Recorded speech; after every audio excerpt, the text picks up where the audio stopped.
শুভ সন্ধ্যা sir. Good evening. আমার নাম রাহুল গাওকার এবং আমি একজন ছাত্র। আমি ইসলাম ধর্ম সম্পর্কে আপনার কাছে জানতে চাই, অন্যান্য মুসলমানদের তুলনায় কেন শিয়া মুসলমানদের কম গুরুত্ব দেয়া হয়। আমি আমার এক মুসলমান বন্ধুর কাছে শুনেছি তাদেরকে শিয়া পরিবারের পানীয় পান করার অনুমতি দেয়া হয় না, পানীয় না, ঠিক আছে। আমি আসলে জানতে চাই, এও বলা হয়ে থাকে যে ইরাকে সাদ্দাম হোসেন যা করেছেন, তিনি রাসায়নিক গ্যাস প্রয়োগ করেছেন, তিনি শিয়াদের উপর নৃশংসতা চালিয়েছেন, যা দ্বিতীয় বিশ্বযুদ্ধের সময় ইহুদিদের উপর হিটলারের নির্যাতনের সঙ্গে তুলনীয়। তাহলে এটিকে কি আপনি অবিচার মনে করেন না? আমি আরো জানতে চাই, প্রকৃতপক্ষে পূর্বে শিয়ারা ইসলাম ধর্মে যে ভুল করেছে তারা আজও তার প্রায়শ্চিত্ত করে যাচ্ছে কিনা। ভাই প্রশ্ন করলেন যে শিয়াদের কেন নিচ বললে গণ্য করা হয়, তারা কি অপরাধ করেছে, সাদ্দাম হোসেন কেন তাদেরকে হত্যা করেছে, যেমন জার্মানিতে হিটলার রাসায়নিক অস্ত্র দিয়ে ইহুদিদের হত্যা করেছে ইত্যাদি। ভাই ইসলামে কোনো শিয়া সুন্নি নেই, কোন শিয়া সুন্নি নেই ইসলামে। অনেক লোক আছে। উত্তরটা দেই, আমি উত্তর দেব। আপনার প্রশ্নের উত্তর দেওয়ার পর আপনি বলবেন। ইসলামে কোনো শিয়া সুন্নি নেই।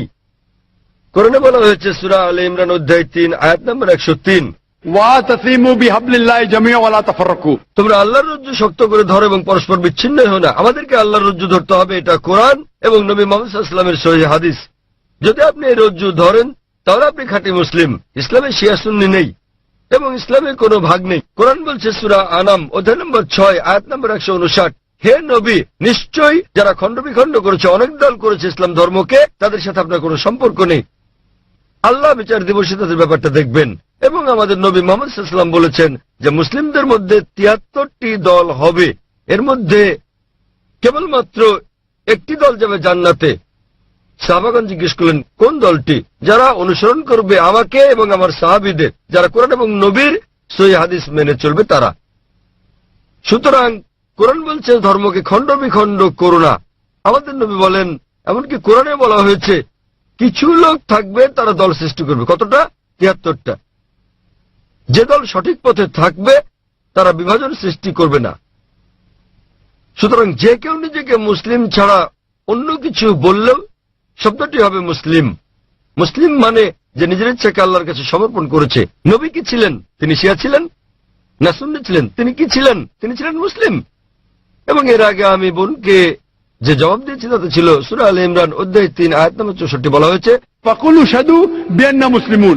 সাক্ষী থাকো যে আমরা মুসলিম। বিচার করার জন্য আপনি কি করবেন মুসলিমরা ঠিক না ভুল পথে চলছে? আপনি দেখবেন কোরআন। মোহাম্মদ, জাকির, সুলতান, আব্দুল্লাহ, যে কোনো নাম হোক, কোনো সমস্যা নেই। নিজেকে পরীক্ষা করতে বলেন। যদি সে কোরআন এবং নবীর নির্ভরযোগ্য বাণী বুখারী, মুসলিম ইত্যাদি অনুসরণ করে তাহলে সে খাঁটি মুসলিম। যদি সে নবীর প্রকৃত শিক্ষার বাইরে যায়, বুখারী, মুসলিম এবং অন্যান্য সহিহ হাদিসের বাইরে যায় এবং কোরআনের বিপক্ষে যায়, তাহলে সে প্রকৃত মুসলিম নয়। প্রকৃত মুসলিম হচ্ছে সে যে মেনে চলে কোরআন এবং নবী মুহাম্মদ সাল্লাল্লাহু আলাইহি সাল্লামের যথাযথ শিক্ষা। সুতরাং এটা জানার পর নিজেকে সে যাই বলুন না কেন, যদি না মেনে চলেন কোরআন এবং নবীর সব শিক্ষা হাদিস, তাহলে সে প্রকৃত মুসলিম নয়। আপনার প্রশ্নের দ্বিতীয় অংশ, সাদ্দাম হোসেন। প্রশ্নের মধ্যে সাদ্দাম হোসেন নেই? আছে প্রশ্নের মধ্যে? হ্যাঁ, সাদ্দাম হোসেন। সাদ্দাম হোসেন শিয়াদের হত্যা করেন। ভাই আমি জানি না তিনি শিয়াদের হত্যা করেছেন কিনা, এটা মিডিয়া বলছে। কিন্তু হোক সাদ্দাম হোসেন, হোক হিটলার, হোক জর্জ বুশ, যে কোনো নিরপরাধ মানুষকে হত্যা করে, শিয়া সুন্নি বাদ দেন, যদি সে হত্যা করে নিরপরাধ কোনো হিন্দু, নিরপরাধ খ্রিস্টান, নিরপরাধ ইহুদিকে, তাহলে সেটা বড় অপরাধ। হোক না কেন সাদ্দাম হোসেন, হোক জর্জ বুশ, হোক না হিটলার, যে কোনো নিরপরাধ মানুষকে হত্যা করে, হোক সে মুসলিম বা অমুসলিম, হোক না কোনো হিন্দু বা খ্রিস্টান কিংবা ইহুদি, যদি কেউ কোনো নিরপরাধ মানুষকে হত্যা করে, সেটা হচ্ছে একটা পাপ কাজ, এটা নিষিদ্ধ। কারো সাফাই করতে আমি এখানে আসিনি। তাতে হোক তার নাম জর্জ বুশ, হিটলার, সুলতান, আব্দুল্লাহ, টম, ডিক, হ্যারি বা যে কেউ, যে কোনো নির্দোষ মানুষকে হত্যা করা সবার জন্য নিষিদ্ধ। আশা করি উত্তরটা পেয়েছেন। স্যার, তার মানে আপনি বলতে চান আমাদের শিয়া সুন্নি কিংবা বহুরি মুসলিমে বিশ্বাস করা উচিত? আমি তা বলছি না। কোরআন কোন শিয়া সুন্নি নেই কোরআনে। এখানে অনেক মসজিদ আছে, অনেক মসজিদ। তাহলে আপনি তাদেরকে বলেন, তাদের জিজ্ঞেস করেন শিয়া কথাটা কোথায় আছে কোরআনে, তাকে জিজ্ঞেস করেন বহুরি কোথায় আছে কোরআনে। স্যার এটা আমার কলেজ বান্দ্রায় স্যার আমি অধ্যয়ন করছি। সুতরাং তারা মেনে চলছে না। আপনাকে যা করতে হবে তা হচ্ছে তাদের জিজ্ঞেস করেন তারা কি মুহাম্মদ সাল্লাল্লাহু আলাইহি সাল্লামের শিক্ষা অনুসরণ করে চলছে, তারা কি আল্লাহ সুবহানাহু ওয়া তাআলার শিক্ষা অনুসরণ করছে। আল্লাহ কোরআনে বলেছেন সূরা আনাম অধ্যায় নম্বর 6 আয়াত নম্বর 159, যারা সৃষ্টি করেছে বিভক্তি ইসলাম ধর্মে তাদেরকে আপনার কিছু করার নেই। ইসলাম ধর্মে বিভক্তি সৃষ্টি করা এটা হচ্ছে হারাম। তো ভালো মুসলমান হতে হলে আপনাকে আল্লাহর রজ্জু শক্ত করে ধরতে হবে, এটা বলা আছে কোরআনে। সুতরাং কাউকে আব্দুল্লাহ, সুলতান এরকম নামে ডাকলেই সে জান্নাতে যেতে পারবে না, বরং সেজন্য স্রষ্টা সর্বশক্তিমান আল্লাহর নির্দেশ পালন এবং নবী মুহাম্মদ সাল্লাল্লাহু আলাইহি সাল্লামের শিক্ষা অনুসরণ করতে হবে। ভাই, আপনাকে একটা প্রশ্ন করি, একটা প্রশ্ন। আপনি শিয়া সুন্নি নিয়ে খুবই উদ্বিগ্ন, জানতে চাচ্ছি সেটা কেন? স্যার অনেক কিছু আমার বন্ধুরা। না, আপনি কি ইসলাম কবুল করতে চান? তো আপনি কোন দলে যাবেন ভাবছেন?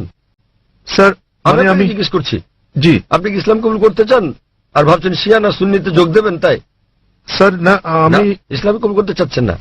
স্যার এখানে অনেক ধর্ম আছে, ইসলাম ধর্মের অনেক ভাগ আছে। কোন বিভক্তি নেই ইসলামে। ইসলামে কেবল একটি শব্দ আছে, মুসলিম।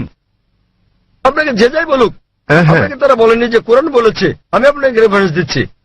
লোকটি আমাকে বলেছে তিনি সুন্নি, তিনি আমাকে বলেন তাকে সুন্নি হতে দিন, শিয়া হতে দিন, বহরি হতে দিন, যে কোনোটা। তাকে বলুন কোরআন বলছে বিভক্তি সৃষ্টি করো না। অধ্যায় নম্বর 6 লিখে রাখুন আপনি। এর অর্থ অধ্যায় নম্বর 6। স্যার এর অর্থ এগুলো সব হতাশাজনক। তিনি কোরআন মেনে চলছেন না। কোরআন বলছে সূরা আনাম অধ্যায় 6 আয়াত নম্বর 159, আপনি নোট করে রাখুন যে ডক্টর জাকির নায়েক বলেছেন সূরা আনাম অধ্যায় 6 আয়াত 159 আছে বিভক্তি সৃষ্টি করো না তোমরা।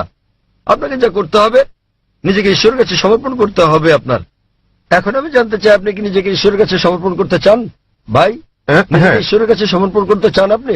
স্যার, আমি ইসলামকে শ্রদ্ধা করি, আমি না, ইসলামে ঠিক বিশ্বাস আছে। করি। আপনি ইসলামকে শ্রদ্ধা করেন, আপনি কি এক ঈশ্বরে বিশ্বাস করেন? হ্যাঁ এক ঈশ্বরে বিশ্বাস করেন আপনি? হ্যাঁ, জি স্যার, আমি ঈশ্বরে বিশ্বাস মূর্তি করি। পূজা করা ঠিক নয়? হ্যাঁ হ্যাঁ, আপনি কি বিশ্বাস করেন ঈশ্বরের কোনো প্রতিমা নেই? ঈশ্বরের কোনো প্রতিমা নেই। আপনি কি তা বিশ্বাস করেন? আমি জানি না স্যার। আপনি কি প্রতিমা পূজায় বিশ্বাসী? হ্যাঁ হ্যাঁ, আপনি কি প্রতিমা পূজায় বিশ্বাস করেন? কি বললেন? প্রতিমা পূজা ঠিক না ভুল? মানে ঈশ্বর? না। আপনি কি বিশ্বাস করেন প্রতিমা পূজা করা ঠিক না ভুল? হ্যাঁ, এটা ঠিক না ভুল? এটি ঠিক স্যার। প্রতিমা পূজা করা, কিন্তু এটা তো বেদের বিপরীত। আপনাদের বেদ বলছে তোমরা এক ঈশ্বর ছাড়া কারো উপাসনা করবে না।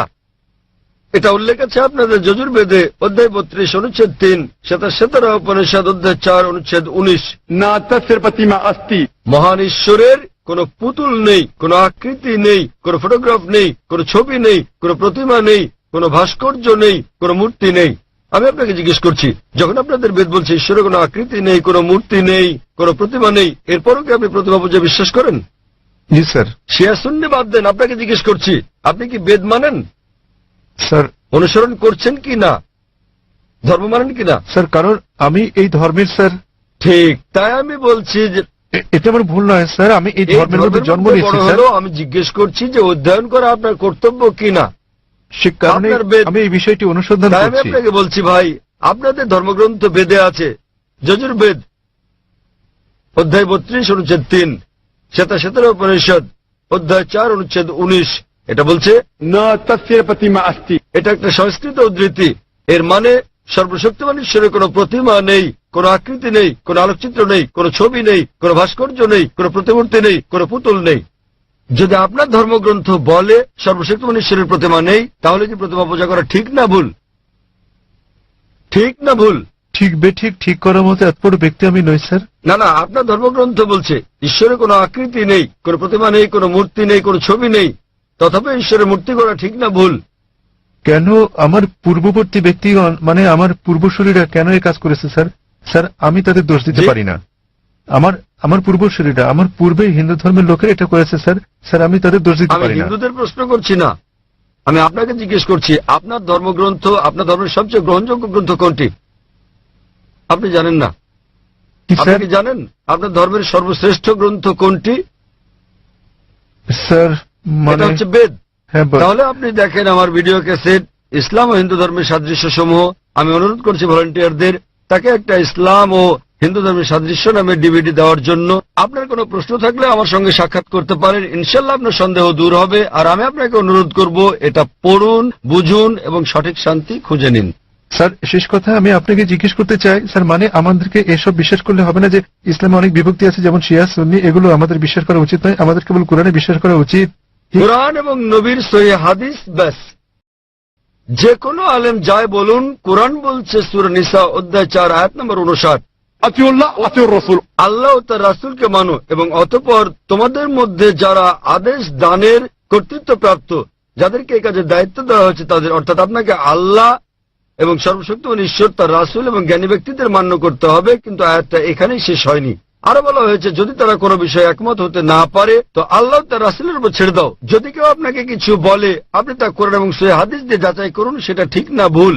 এ কারণে যে কোনো আলেম যাই বলুক না কেন তার কোনো মূল্য নেই ইসলামে। স্যার, সেখানে আমাদের বিষয় হচ্ছে আল্লাহ সর্বশক্তিমান ঈশ্বর এবং তার বার্তাবাহক। কোন আলেম কিছু বললে তা যদি কোরআন এবং সহিহ হাদিসের সঙ্গে মিলে তো আমরা গ্রহণ করি, আর যদি কোরআন হাদিসের বিপরীতে হয় তা প্রত্যাখ্যান করি। স্যার, কোন ব্যক্তি নিজেকে মুসলিম বলে দাবি করলে আপনি তাকে বলবেন कुल हाथ बुरहानकुम প্রমাণ দাও इन कुंतुम सादिकिन। যদি সত্যবাদী হও। সে কারণেই যখন আমি প্রশ্নের উত্তর দেই আমি কোরআন এবং সহিহ হাদিসের রেফারেন্স দেই। যা আমি বলছি, যা ডক্টর জাকির নায়েক বলছেন তা কিছুই নয় ইসলামে, কোন মূল্য নেই তার। আমি যা বলি ইসলামে তার মূল্য হচ্ছে শূন্য। যা কোরআন বলছে, সর্বশক্তিমান ঈশ্বর বলছেন, যা আমাদের প্রিয় নবী মুহাম্মদ সাল্লাল্লাহু আলাইহি সাল্লাম বলছেন তা মূল্যবান। তাই আমি যা দিচ্ছি তা হচ্ছে রেফারেন্স। যারা জানেন না আমি তাদের রেফারেন্স দিচ্ছি। আমার উত্তরের ভিত্তি কোরআনের বিভিন্ন আয়াতের শিক্ষা, আমার জবাবের ভিত্তি নবীর বাণী, সহিহ বুখারী খণ্ড নাম্বার ইত্যাদি প্রমাণ হিসেবে। সুতরাং তারা যা বলেন তার মূল্য আছে, আমি যা বলি মূল্য নেই।